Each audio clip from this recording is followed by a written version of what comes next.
Saturday nights. My father would wait until my mother went to bed.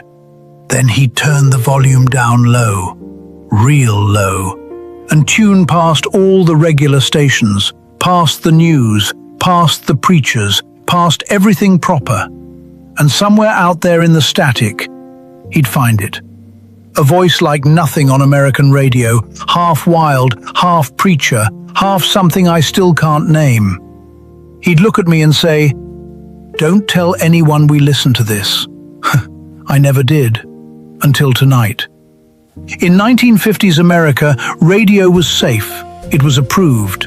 The Federal Communications Commission, the FCC, decided what you heard, what frequencies, what hours, what content. Every station had a license. Every broadcast had limits. The most powerful station in America was allowed 50,000 watts, enough to reach a few states on a clear night. That was the ceiling. That was the rule. Nobody was supposed to go higher. But just across the border, in Mexico, there were no FCC rules, no American limits, no ceiling at all. And someone figured that out. What came next changed American culture forever. And the government spent 40 years trying to make sure you forgot it happened. They called them border blasters. Radio stations built in Mexico, just feet across the border, pointed directly at the United States, operating at power levels that made American stations look like flashlights. 250,000 watts, 500,000 watts. One station, XERF, briefly transmitted at 1 million watts. 1 million watts. 20 times the legal American limit.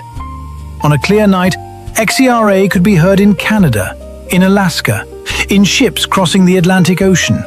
It could be heard, faintly, in parts of Europe. From a wooden tower in the Mexican desert, the FCC was furious. American officials protested to the Mexican government. Laws were proposed, agreements were drafted, and the stations kept broadcasting because they were in Mexico, and there was nothing America could legally do. What did they broadcast? Everything American radio refused to carry.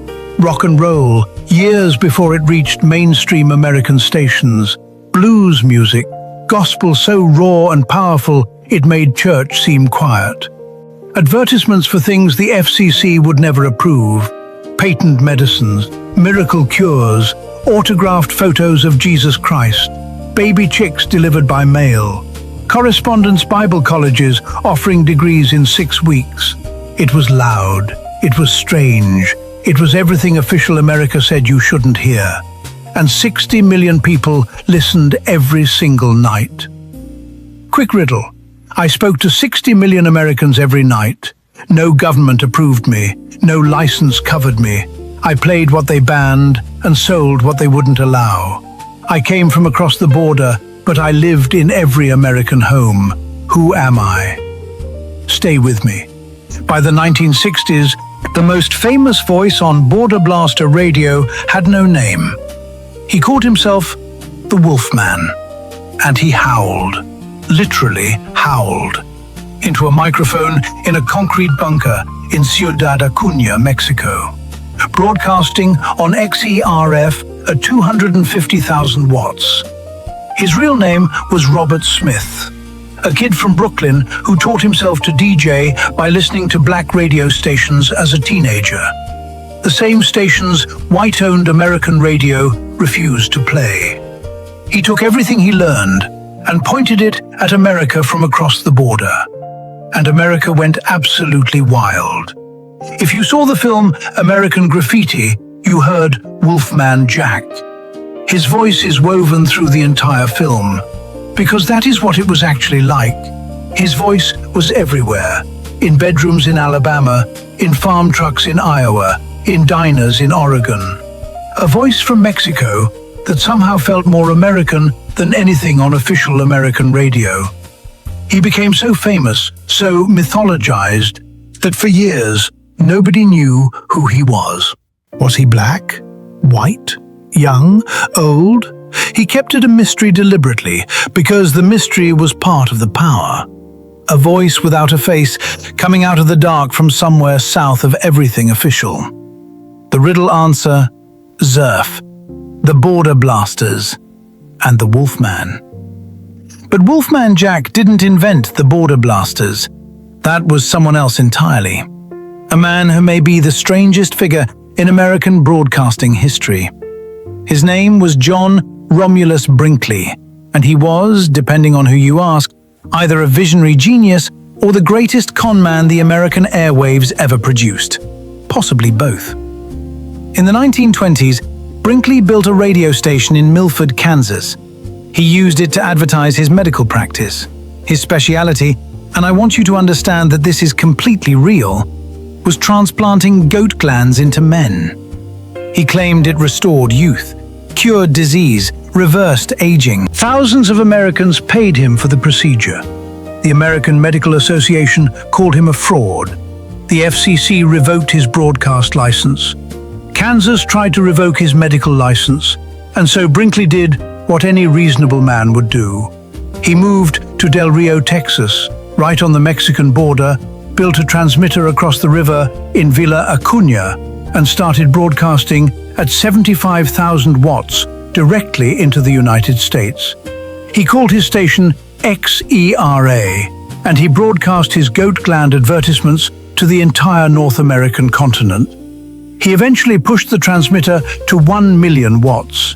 He became one of the wealthiest men in America, from a tower in Mexico, selling goat gland transplants on a radio station that officially did not exist, according to the United States government.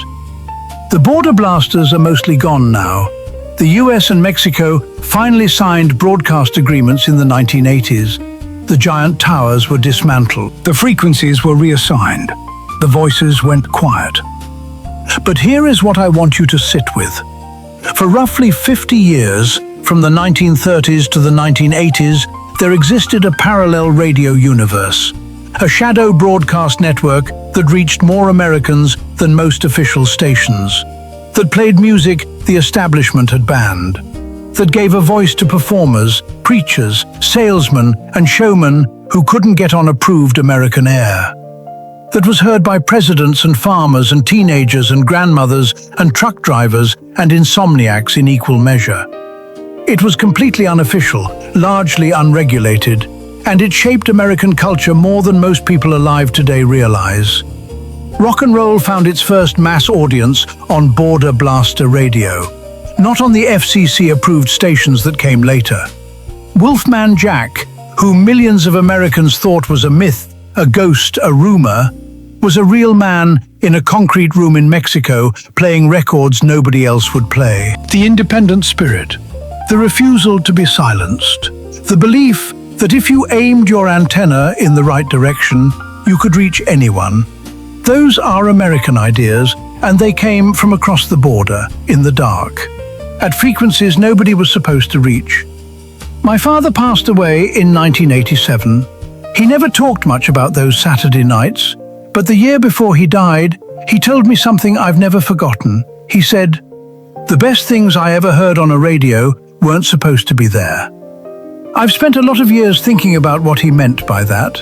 I think I understand now. The things worth hearing, the things that actually reach you, they never come through the approved channels. They come from somewhere else, across a border, in the dark, at a frequency nobody told you to find. Keep listening. I'll leave a link in the description below for the exact radio I recommend, the one that still works when everything else goes dark.